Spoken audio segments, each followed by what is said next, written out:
You're listening to Compliance Conversations, your inside scoop on all things healthcare compliance, auditing, and coding.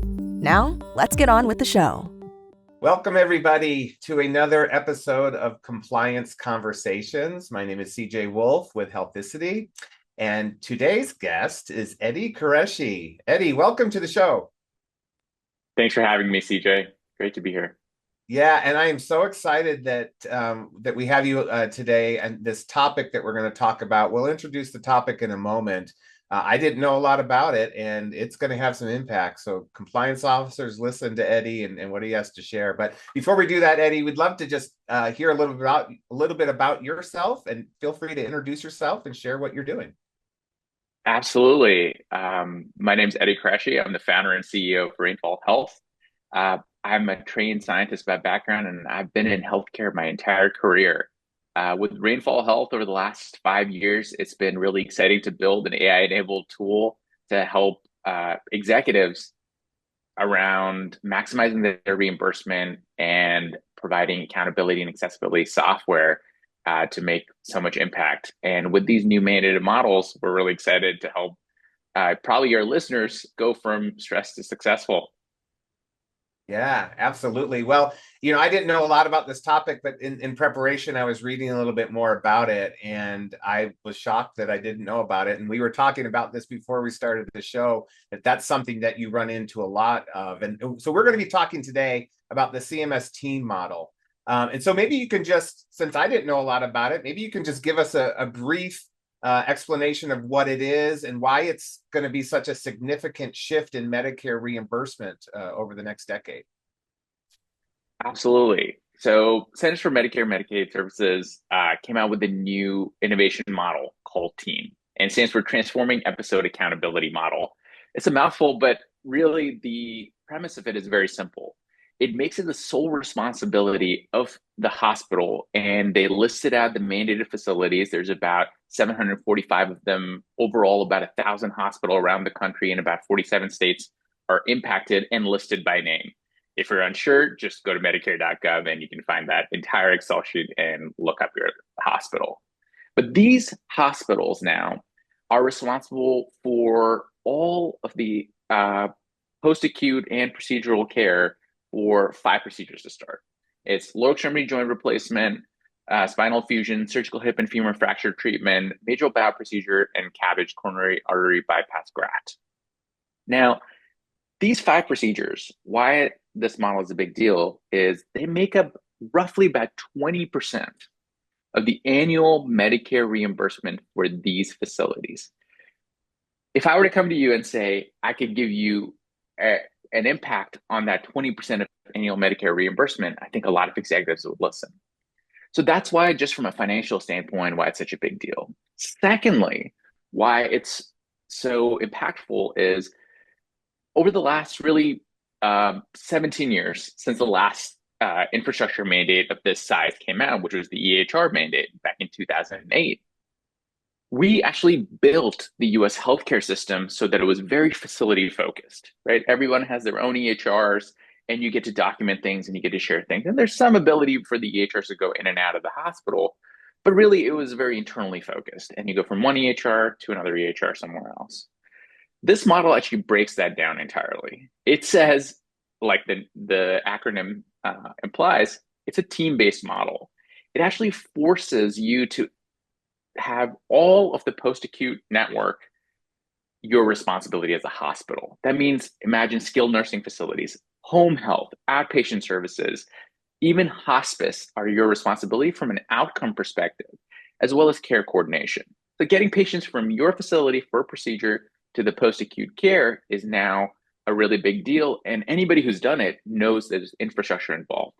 The second piece of it is not only do you have to get patients there, not only do you have to now answer for somebody else's outcomes, you as a hospital have to pay for it.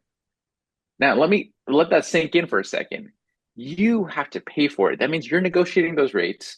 You are actually paying them out, and you're capitated. So that means that if you go over cost, not only do you take that burden on yourself as a facility, where when we're recording this podcast in July of 2025, hospitals are already on razor thin margins. with Right. sometimes having 15, 25 days of runway in the bank. Right.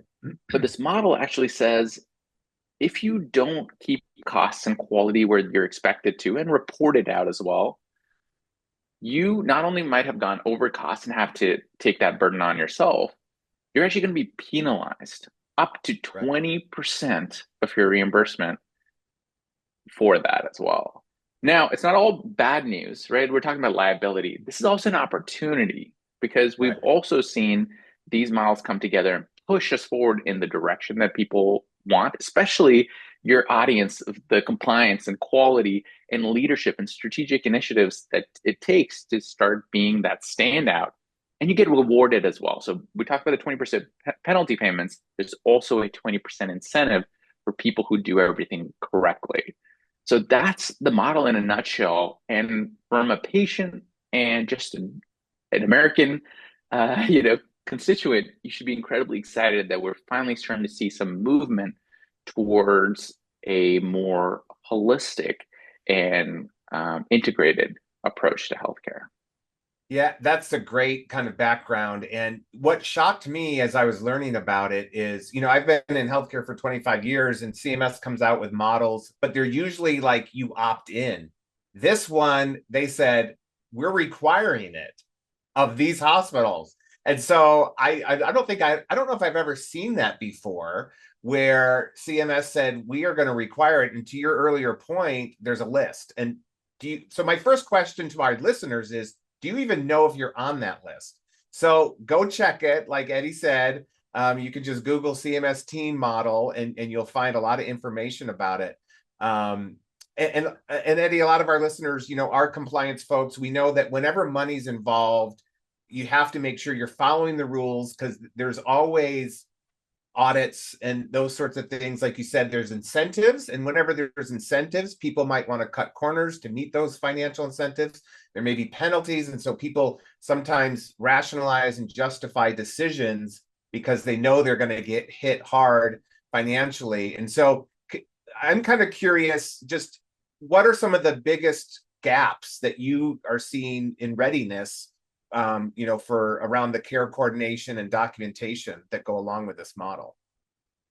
Absolutely. And it's so interesting that you brought that up because that's the very first step. The first time one of our partners reaches out, we say, let's do a readiness assessment. Yeah. And that's where, first exposure to our AI and our dashboard comes in at that point. We actually pull in relevant look back periods, which is pretty common for CMS to say, we're going to look back at a certain period of performance to gauge how you should be judged for the next few years. So this model is 5 years long. So looking back 3 years and then kind of setting up your sort of bar for the next 5. And the readiness assessment so far, not just by us, but actually by Medicare, is not yielding optimistic results. And the reason is Medicare actually expects over half and as much as 3/4 of hospitals to lose money on this model. And that's not because they haven't been doing a good job. It's because they've never had to take on this sort of burden of Right. dealing with their own reporting, their own compliance and data management, but also doing it for an entire network. So it's really an infrastructure problem. And that's where we come in, right? So there's a readiness assessment. And the main areas of gap analysis, as it sounds, we actually look at the workflow management, the care coordination flow, as well as the integrations and reporting. And our AI actually builds out workflows and says, you're actually missing entire components of care that are your responsibility, right? So those will become cost drivers if you don't keep an eye on them. And then it goes into how do you compliantly, you hit the nail on the head, you have to compliantly fill those gaps. Because one of the things that we have learned from previous models that have come up, like BPCI, CJR, your audience will know about these. It has been where if you incentivize, for example, some of your physician groups, your outcomes actually improve, your costs actually improve. But now this model actually has multiple structures of gain share built into it. So how do you not only take the learnings from the past, but now apply them in a sustainable and compliant way to get prepared for the future. And that's really our job. And we kind of are that co-pilot. But those are the main areas from care coordination to compliant gap analysis. That's inherently the first step. Well, let me ask you, as you're working with clients, hospital clients, who typically are the people? Are these CFOs? Are these quality officers? Are these medical directors? Like, who's usually at the table when you go in and try to help a hospital? Absolutely. I'm just going to plug in my podcast here for a second and talk about. I just had the chief legal officer of Bassett Health, Paul Uhrig, on our podcast, and he actually said it best. He said, "This is not a single department or Right. single executive problem." And CMS did a really smart job actually of building this for sustainability. It's a very financially focused model. So your CFOs have to get involved because those are big dollars and cents, right? Right. On average, we're seeing impacts of upwards of three and upward and up to $12 million a year on this model for a hospital. Those are Wow. big numbers. So your CFO definitely wants to get involved. The COO, the operating officers, it matters because those workflows, those integrations, as well as the creating that integrated network is partially their responsibility as well. And then you as the compliance and quality officers, it's on your report card. You're responsible for making sure these outcomes reportings are done in the manner that makes sense. And these models are already set to evolve every 6 months for the next 5 years. So just as soon as you feel like you have your mind wrapped around it, it could adjust. And that's where, a product-based approach that we've really built shows how you can stay ahead of it rather than always be, on your back foot responding to these models. But it really does span the entire executive and leadership team. Yeah, I would think so, right? It's the team model is going to take a team at your hospital to be successful. And tell us a little bit about kind of documentation and why that's so critical. And I think you guys have a tool that kind of helps handle that complexity. Absolutely, absolutely. So it's around three main points, which is how do you have shared accountability? How do you have timely communication and coordination? And then how do you create quality care transitions? And all of this needs to be documented along the way. So, well, the first place to start is to see where are your networks and where are you currently well prepared. So there are some transitions. If you have a skilled nursing facility affiliated with your system or your hospital, fantastic. But so many components of care that now you're fully responsible for, that getting that your mind wrapped around it is really important, and using it from a data first lens. So that's where the reporting first starts, is actually getting the lay of the land, seeing the dollars and cents, seeing the outcomes management, and seeing what the reporting is going to look like. The second one is there's a way to look back right now in 2025 before the model goes live. The first deadlines actually happen in November. The model goes live January 1st. So this is the year really to get prepared for the next 5. Then there's once the sun rises on January 1st, 2026, the model is live and your reporting timeline starts. So that means you need continuous monitoring and you need to be able to report it from across your network. And those quality care transitions are also a big deal because you need to make sure that patients know where they're supposed to go, how they're supposed to get there, be able to get them to those areas, and then get the information back in a timely fashion. Now, over here, I want to go broader than just your question and say there's a statistic I heard from a CIO of a leading health system recently that said between 1950 and 2000, healthcare data doubled, right? So it took 50 years to double all the data that we've created. And now it's doubling every 70 days. Wow. So basically every 2.5 months, the data is doubled in the world. So being able to even consolidate it requires modern tools. And that's where AI, workflow automation, and secure integration to existing infrastructure is going to matter. Just because you, as an audience of this podcast, you're listening to it and you're feeling your own blood pressure rise, it's not really your fault. It's infrastructure needs to catch up with the demands.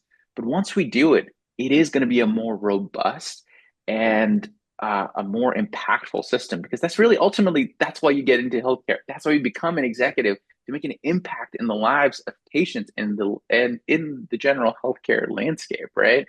So this is both an opportunity and, if not handled well, a potential liability. Yeah, absolutely. This is such a great conversation. We're going to take a quick break, and then we're going to continue with some more questions for Eddie. Compliance is complex, which is why you should visit Healthicity's Resource Center. It features updates on the OIG's new General Compliance Program guidance, CEU webinars, and more. Visit healthicity.com/resources today. Welcome back, everyone, from the break. Eddie, I want to keep kind of going on where we were discussing right before the break. Tell us some of the core components of this framework. How do they work together to help hospitals kind of meet all of these requirements without having this like administrative overload? Like, I can just envision that this is like feeling like an administrative burden.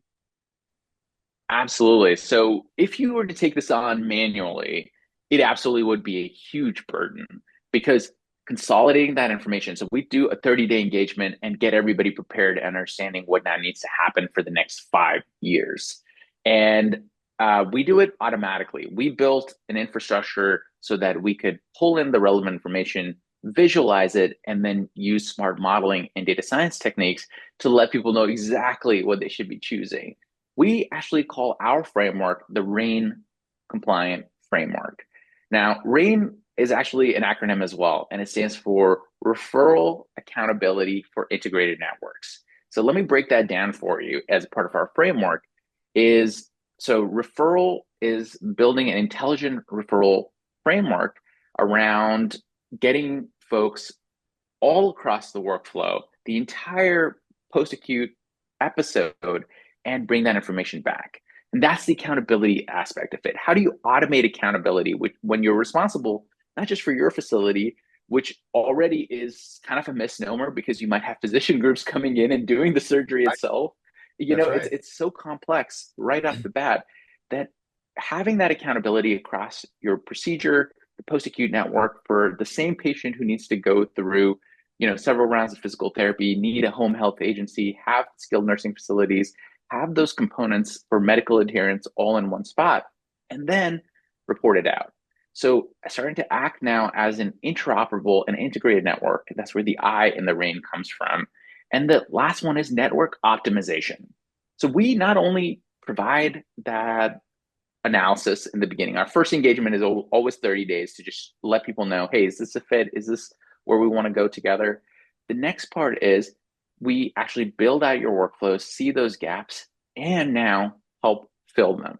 So if there are components of care that your hospital, your facility is missing, we actually bring those to the table, help negotiate in a compliant manner the agreements, and build that robust workflow so it's optimal for your facility and your patients. So back to your question of how do you not essentially drown in all this administrative burden? It is by saying, how do we leverage the tools at our disposal to create a scalable approach to this model, and then be able to respond to it in a compliant fashion, pull in the relevant information where we need, and then also be able to see where we are. Are we on track?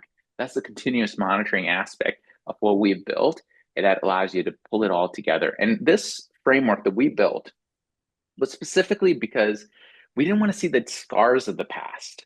So those models I mentioned earlier, BPCI, CJR, all your audience members who have experience with them will remember them, and not always fondly.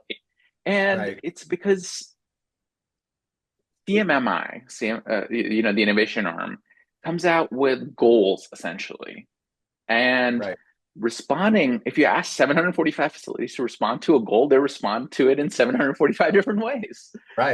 And ultimately, Medicare gets the final say. And that reconciliation, that's where kind of the fear is. And some people, by the end of some of these models, just started stashing away money on the side, assuming that they were going to fail and they would have to pay penalties. Now, that strategy doesn't work out for two reasons. One is it's incredibly expensive and Right. not a good use of strategic capital. And also, that's too much capital now under this model that Right. is at stake. So Right. stashing that aside is not even going to be a possibility. So, for us, we actually brought together 8 different executives from renowned health systems, including Kaiser, including Sanford, UC Health Systems, and Mayo, and we brought them together to say, let's start building a framework that can scale across all systems, regardless of where you are geographically, whether you're Sanford in 24 states, you're Kaiser in over 10 states, and really build a framework that will scale and work for everybody. And it actually benefits all of us, whether you're a patient or even Medicare, because now you're not needing to deal with all these different, essentially creative ways to respond to the Right. model, Right. but really get to the heart of it and respond to it in a scalable way as it evolves to its final state in 2030. What the world's going to look like, what the structure of healthcare is going to look like in 2030, I Right. think is open, but we could make this be the blueprint on which healthcare is delivered from here on out. Yeah, it's amazing. Let me ask kind of an operational question. I'm assuming Medicare, with all the reporting that has to be done, they have some sort of portal or standardized files or forms that are going to be submitted. And is that assumption correct? Yeah, there's a portal. There is responses. For example, even signing up for there's 3 tracks on the model. The track selection happens in November. But again, um, getting those things ready, Yeah. getting them in the standardized format that will ultimately be reconciled in the way that you expect, that's a whole other process that is still the responsibility of the facility as it Yeah. stands. Okay. So how do you guys help hospitals like track the care transitions, engage, partner providers, maintain the compliant documentation kind of through that 30-day episode period that you mentioned? Yeah, we're a cloud-based platform. So we are standalone, but we integrate into your existing infrastructure, and we're able to pull the relevant information and keep track of the relevant data as well. And we do the same thing with our uh, referral partners that we bring to the table that you might already have as partnerships with, and have them also respond to the same framework. Think of it kind of like an electronic checklist that we consistently make sure is getting checked. And we use it then to create these reports consistently so that you can make strategic moves based on those requirements. So where your quality is high and you're a high performing health system, you want to pick the high risk, high reward track. Otherwise, you're leaving money on the table, right? And this Right. is Right. millions of dollars. Like, why would you do that? Especially in a time where people are looking for new sources of capital, new sources of revenue. And so that's a big deal. Same thing from a quality lens, where you, as the chief quality officer or chief compliance officer, have some say in your actual organization, but how are you supposed to mandate training, mandate a Right. certain level of compliance and a high level of outcome management to just your partners? Like they're also motivated, but how do you create that sort of standardization across the entire episode period? That's again, our framework is designed with hospitals at the center, but Okay. keeping in mind this actually affects a whole host of other folks in the network as well. So we can span that entire uh, landscape and that entire workflow for the entire episode period. Then we actually enable our AI to make sure that we're capturing those workflows and visualizing them. And the last component, this is where we're really proud of what we've been building for the last several years, even before Team was ever announced, was really to create a more consolidated network and essentially creating an ecosystem for healthcare delivery. And now we're applying it. And really, what CMS has already said, this is a test for how to do it for essentially all procedures. So if hospitals kind of don't set scalable infrastructure in place for this one, Yes. it's not getting easier as more Yes. procedures come online.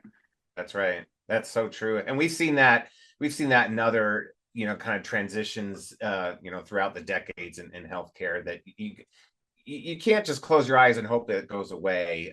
It's coming. You mentioned AI, so I'm curious about how you guys use kind of this AI driven approach to help hospitals, even capture the missed revenue opportunities, and how do you do that real time kind of risk detection that you are talking about? Absolutely. So one of the most important things for us is we are going all in on our technology. And what I mean by that is we're actually willing to go at risk with the facilities that are on this model. Our partnerships are actually built partially at risk. That means that if you are not doing well, we're not doing well. So really we're aligning.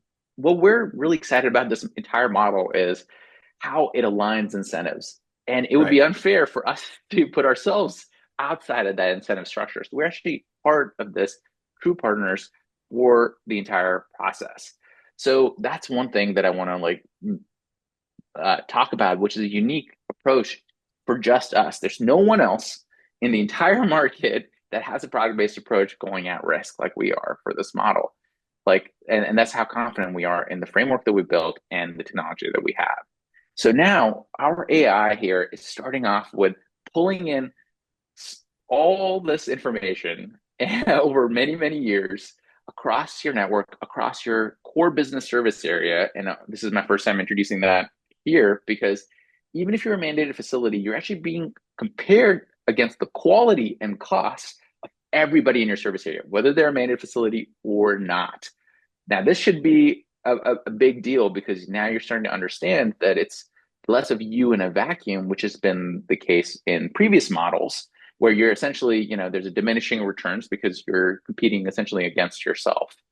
But this one, you're actually being compared consistently with other folks in your area. And now Gotcha. that's being expanded to not just the other hospitals and other ASCs.